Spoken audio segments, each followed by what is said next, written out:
podcast with your host. I'm Aiden. And I'm Jeremy. And today we are honored to bring on Bleacher Creature and Yankee icon Bald Vinny to the podcast. Say what's up, Vinny. What's up, guys? How are we doing today? Pretty good. How are you? Doing great, man. Thanks so much for having me on. Yeah, of course. Anytime. So, Vinny, we just wanted to bring you on to ask you some questions. The first question that I got is, how did you become Bald Vinny? Well, it's really just a nickname, and I come from a really large group of Yankee fans, and a lot of people have similar names, so everybody kind of gets a nickname. We happen to have a lot of mics, for example, so you have to, differentiate all the mics. So there's, an Uptown mic, there's a Brooklyn mic, there's a Midget mic, there's, all different mics. So what's funny is, though, there weren't two Vinnies, so it wasn't like you had to differentiate me from anybody else, but there were two guys named Ray, and one of them happened to be bald, and Bald Ray and Bald Vinny kind of look alike, so we had the goatees going, so that's kind of how I got dubbed Bald Vinny. So, everyone in this group gets a nickname? Well, pretty much everybody. That's kind of how you fit in, you know what I mean? When you start getting referred to as a nickname, it just makes you part of the group. And it's really funny, too, because we have a group, and we're all super, super, super passionate Yankee fans. And I kind of mentioned that, we have a lot of mics. One of those guys, he's referred to as Yankee Mike. Right? Now, you would think that, everybody would want to be Yankee Mike. They're all Yankee fans. But why is this guy Yankee Mike? And it's just funny because, in his world, outside of the bleachers, everybody knows, because he's the big Yankee fan, you know what I mean? He's the one who's always wearing Yankee gear. So where he works, his nickname where he works was Yankee Mike. And it just became, it just sticks, How long have you actually been called Bald Vinny for? I think I started being called Bald Vinny probably around 2002, 2003, just within our group. Back then, social media was really, really in its infancy, and all we really had were message boards. So Bald Vinny became a nickname or my screen name on a message board before it was ever really a nickname. But what really solidified it for me, or really helped create the character, if you will, of being Bald Vinny, was in 2005. I was a cast member on a reality show for the Yes Network. It's called The Ultimate Road Trip. They ran for 3 seasons. I was a cast member on the very first season. And basically the premise was that 4 Yankee fans went to every game during that season. Yeah. So we were on TV every week, and that's kind of where, I really started being referred to as Bald Vinny. I started signing autographs as Bald Vinny. You know what I mean? That's really where and I own a small business. I'm a T-shirt printer. I design and print my own T-shirts, and it was a way for me to stand out. You know what I mean? Yeah. Yankee Nation is a huge ocean, and I'm a very, very small fish in this very big ocean. So it was just ways for me to identify myself. You see the bald head, the goatee, the wraparound shades. It was just a way for me to brand myself and identify myself, within this group. Mm-hmm. And just kind of something that I kind of went off on. Yeah. So when did you actually open your store, Bald Vinny's House of Teas? Well, this House of Teas is funny because there obviously is no house. You know what I mean? Yeah. There's no roof. There's no roof over the tables. So it was always kind of funny in that regard, but it actually started inside the stadium. I had my uncle back in the day used to own an athletic apparel store, and he had a connection with a silk screener, and we made some custom T-shirts. Really, because I wanted to make shirts for the guys that I hung out with, just to make it for ourselves. And I would bring in shopping bags of T-shirts into the stadium back in section 39 in the old place. And before the national anthem, I would just sell T-shirts out of these garbage bags. And that lasted for a week. And then the Yankees were like, no, dude, you can't do that. You know what I mean? No way. And then I started working out a deal with the guys across the street at Stan Sports Bar right on the corner, which at the time was right across the street from the bleacher entrance at the old place. So it worked out really well. We were right there. I ran everything myself. I would set the table, sell before the game, break everything down, run inside, roll call, run outside when the game was over, start back up, sell more T-shirts, and that. It just became this crazy hustle. So that's really how it all got started. And I guess that started probably about 2000 to 2001. Yeah, that's awesome. awesome. And that sounds like that's a hustle move. I respect it. Thanks, man. I taught myself how to make T-shirts out of my parents' basement. I had a little bit of knowledge of some graphic design, but very, very basic stuff. I'm not an artistic person at all, but I'm creative, and I got the slogans, and I know, I feel like I have the pulse of a very dedicated group of Yankee fans. I don't know if anybody's ever checked out my apparel. If you guys are listening, please head over to baldvinny.com if you're a Yankee fan. It's authentic, official, hardcore Yankee fan apparel. Stuff is a little bit smarter than your average stuff you might see at, like Dick's Sporting Goods. I always used to say, obviously this statement kind of dates itself. I was thinking about this the other day because none of these things exist anymore. But I used to say if you go to Modell's to get your first Derek Jeter jersey, so both of those things are no more. So I guess if you go to Dick's Sporting Goods to get your first Aaron Judge jersey, we're a little too advanced for you. You know what I mean? Yeah, that's Yankees 101. We're like senior thesis. You know what I mean? You're like the old times. We're like the hardcore group, you know. Like Yankee fans are everywhere, especially in New York City, right? But I want the guy who, when you open up his closet, 90% of his stuff is Yankee stuff, right? The guy who has 5 vacation days of the whole year. He takes those 5 vacation days off in the middle of July and road trips because he wants to see his Yankees play in somewhere on the road. You know what I mean? Yeah. Those are the types of fans, the passionate fans that like live vicariously through the team. Like Creatures, our group, that's how we became Creatures. You know what I mean? It's called the Creatures of Habit. Yeah. Right, so we will always show up, and that's we're there every night. That's how you know it's us. That's how some of our traditions came about, was to let the team know that it's the same group of guys out here every night, and we're supporting the team through thick and thin. And I think that's the type of fan that we attract, and that's kind of like it's just like the mentality of being a fan. Yeah, and the link that you just said will be in the description in the video, so everybody go down there and go give that a view and go look at his store because it's really good. Appreciate that. Yeah, so, Vinny, a question I got for you. Bleacher Creatures has been around for a long time, and I want to know, were you the person who started it? Has it been before you? Did it come after you? Can you talk about the Bleacher Creatures a little bit into depth? Sure. The history of the Bleacher Creatures goes back to, like, the early 80s. Back in the day, it was general admission to go and just come sit at a game. And you guys are a little too young for this, but games used to start at 7:30. On a weeknight, on like a Tuesday or Wednesday night. So you get out of work at 5 o'clock, you work in Midtown Manhattan, it gives you plenty of time to hop on a train, jump off in the Bronx, grab yourself some dinner, go inside, find a great seat, watch batting practice. You're right there. The guys who sit there had a great rapport with the outfielders because they were there during BP. We tell folks like a famous story. Like the woman who really runs our group. Like I'm the face guy. I do all the interviews. I've been on the TV and all that stuff. Like that's great. But the person who really is in charge, her name is Tina. She's the queen. We call her Tina the Queen Bee. She dates back to the early 80s. She's been there. She's like the OG. You know what I'm saying? She's like the hardcore one. Hardcore, bro.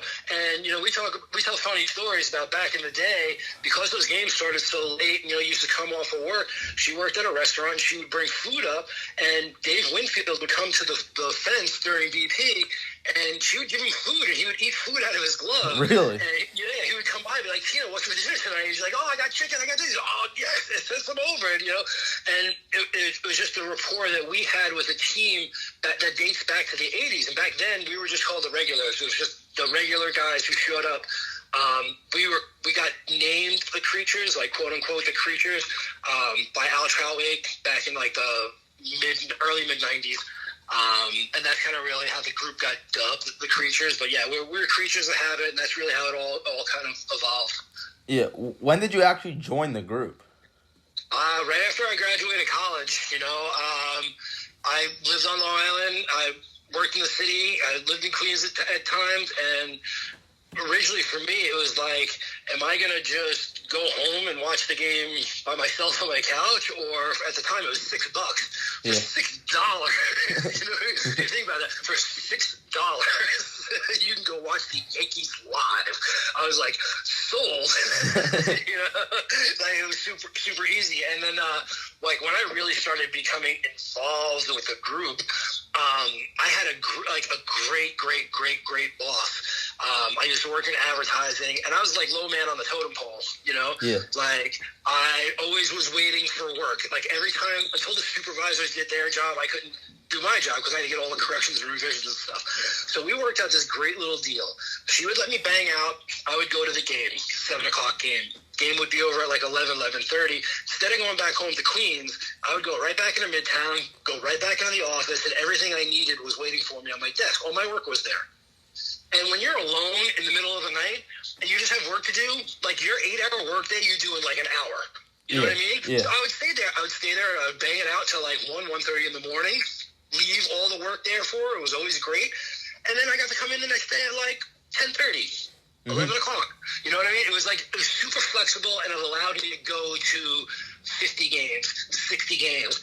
And at that time, that's like seriously, you go to 60 games a year? I'm like, yeah, you know, you go to 60 games a year.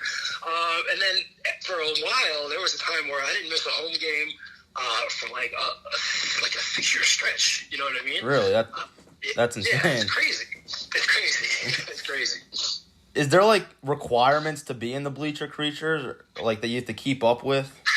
So, you know, it's funny because like when our group started, we weren't really like the group that was like, hey, come hang out with us. We want more people. Yeah. You know what I mean?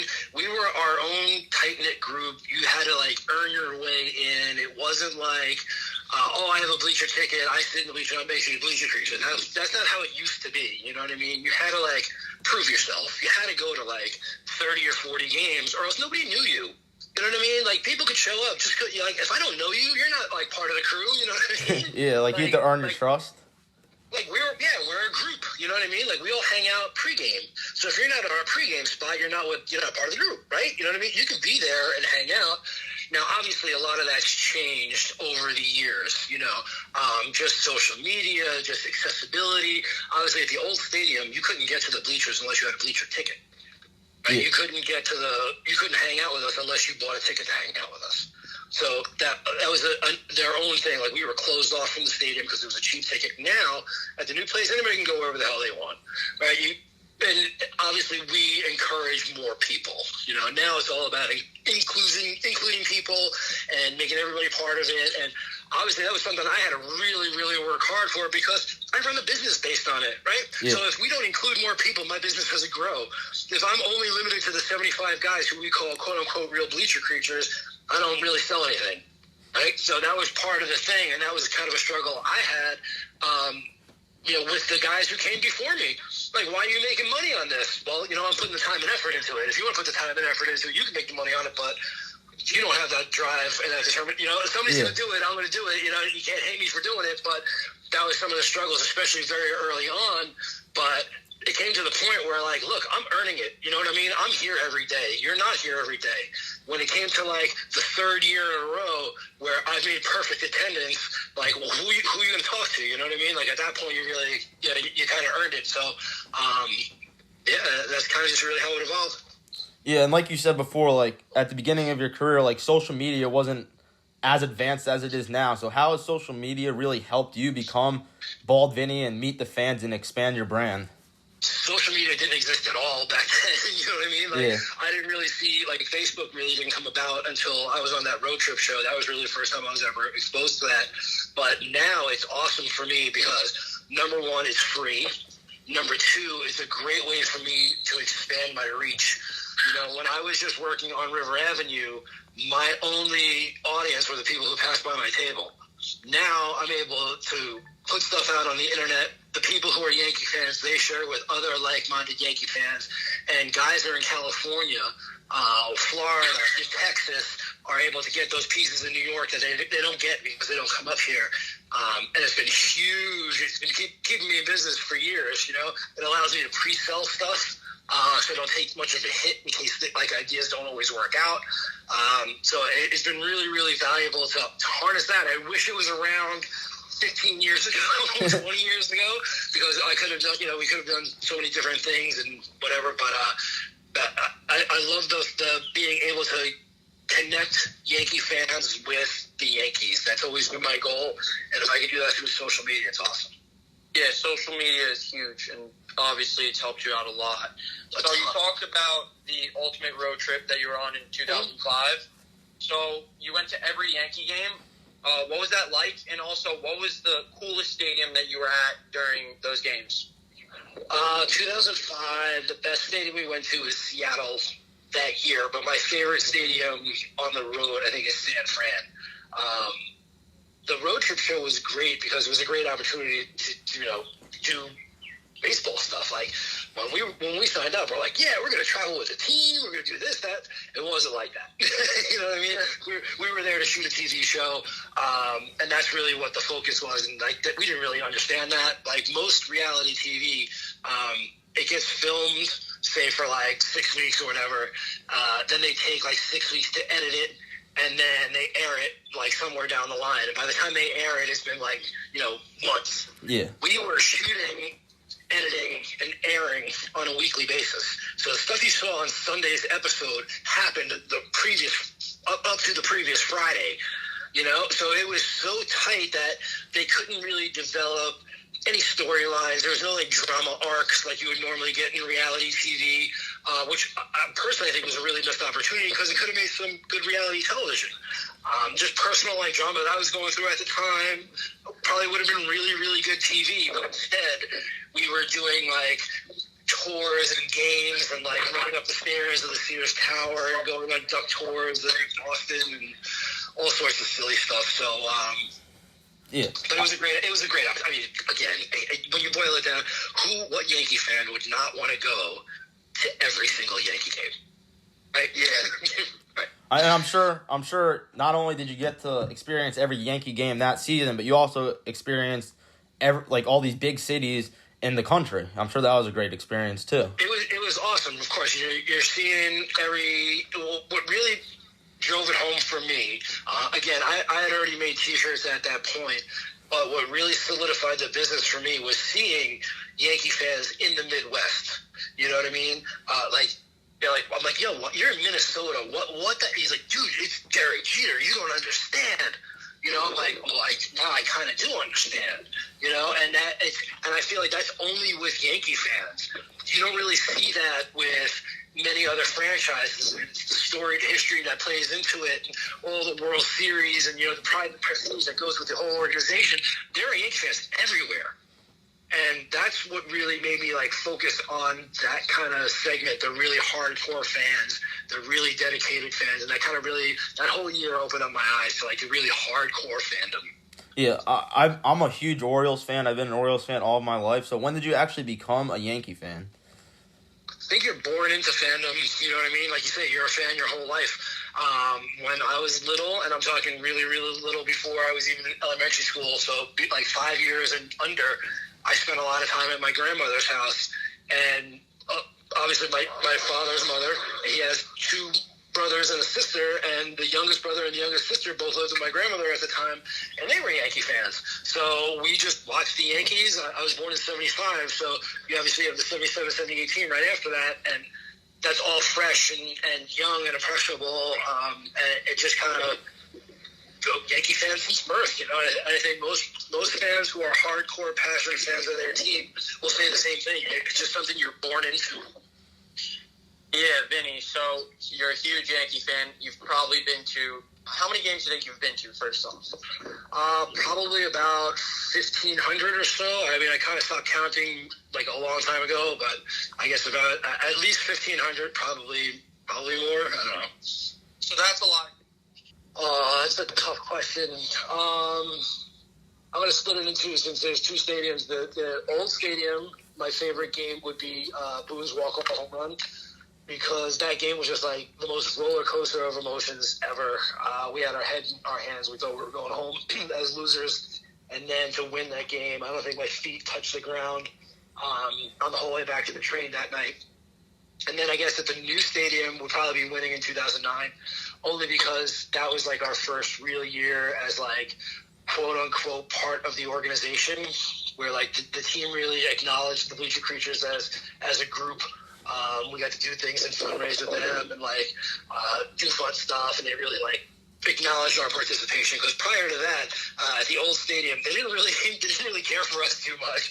You know, we were like the foul-mouthed little bastard children that they tried to hide when relatives came over. So to feel like we were a little bit accepted in the new house was definitely really nice. Yeah. I have one other question. Like, my favorite player in Orioles history is Cal Ripken, the Iron Man. Who's your favorite Yankee of all time? Probably of all time is going to be Bernie. Only because 90% of all this Bleacher stuff started with Bernie. You know, like, we roll call Bernie, like, we started with center field, so I roll call Bernie every night back in the day, and that's really how it started. And if he never turned around, you know, if it never started with him and he never really acknowledged the whole thing that we were doing, it never would have gone past there. You know what I mean? Like, after the first day, like, they could have just stopped. you know what I mean? So it all started with Bernie for me, and I'll always be a Bernie loyalist. So when they talk about, every time somebody says Core 4, I get so mad because Bernie deserves to be in that. You've been to 1,500 games, like you said earlier. How many of those games were World Series games? Oh, Jesus. I have no idea. Let's put it this way. From 1997, okay, to 2015, 2015, I was at every single home playoff and World Series game. Damn. Yeah, how about that? Let's put it that way. You know, I've been a season ticket holder, and my job is there. You know what I mean? I work at the stadium, so it's not like I can be like, oh, you know, I don't feel good today, I'll just make it up tomorrow. If there's no game, you don't make it up. You know what I mean? So, like, you go and take advantage. So there was a stretch. So from, like, 2002, including the road trip year, up to May 5th of 2009, I didn't miss a Yankee home game. I had the perfect attendance. May 5th, 2009, my father-in-law passed away. I missed that game and the following game, and then I didn't miss a game again until 2014. Well, we should probably call you the Iron Man of Yankee fans, then. But see, again, though, you look at it like this. It's a job. You know what I mean? I show up for work. It's just showing up for work. My job is to sell T-shirts, right? I always look at the bleachers and roll call and the game. That's like my lunch break.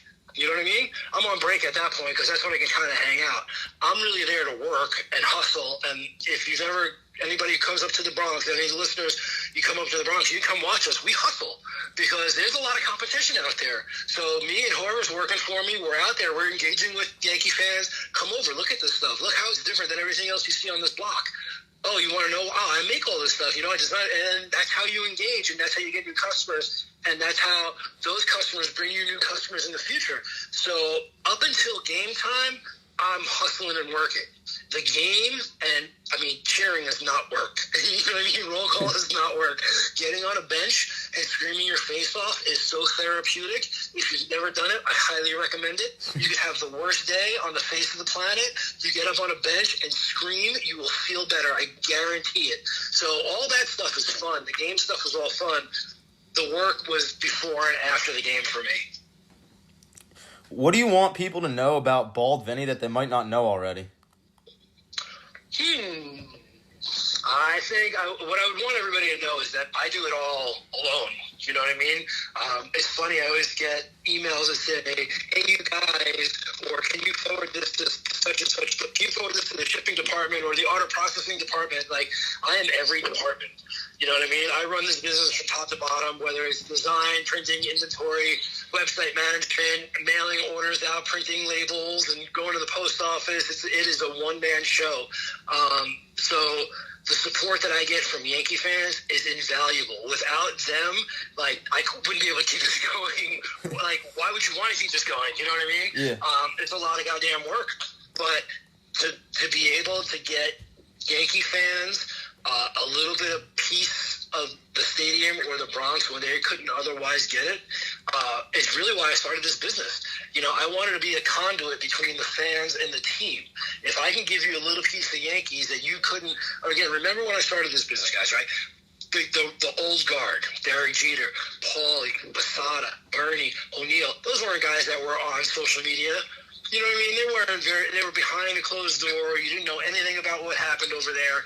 So if we can give you a little taste of that, and that really, like I said, became part of my thing on the road trip show, where it was like, oh, look, we couldn't meet Derek Jeter, but look, we can meet Bald Vinny on the cast of the Ultimate Road Trip. And that's kind of really what sparked it. And Yankee fans keep it going, man, 100%. So the last question we got for you today, Vinny, is pandemic, baseball hasn't been going on. So when do you think baseball is going to start? God, I hope baseball starts really, really soon, man. And I think if only just for a distraction. I think people are aching so bad to watch live sports. I mean, I watch cornhole on television. That's how desperate for live entertainment, I've been lately. So I think people are really, really desperate for it. As long as everybody can remain safe, I hope they come back soon. And, it's really that you mentioned it. They always talk about the organization, and obviously teams have a lot of people that work in the front office or media or whatever. But there are certain teams and their environment, like Yankee Stadium, that have small communities around them that live off of the stadium, right? Like you go to Milwaukee, there's nothing around that stadium but parking lots, right? And the parking lots that attract to I-95 or whatever the major highway is over there. But Yankee Stadium has a community. There are bars and restaurants and shops and people who have their livelihoods. So it's not only affecting the team in the front office and the player development, all those people, but there's a whole secondary community that nobody's even thinking of that are affected. So really for all those people, I really hope it gets back because I find myself as one of them. Yeah, and I think that wraps it up for today. Vinny, thank you so much for coming on. You're the man. My pleasure, guys. Thank you guys for having me on, man. Yeah, of course. You're welcome whenever. Seriously. Cheers so much. Thanks, guys. If anybody's listening on YouTube, go like and subscribe. Go subscribe and like this video. And if you're listening on Spotify, go follow. That wraps it up for today. Signing off with your host, I'm Aiden. And I'm Jeremy. And everybody have a good day. Peace out.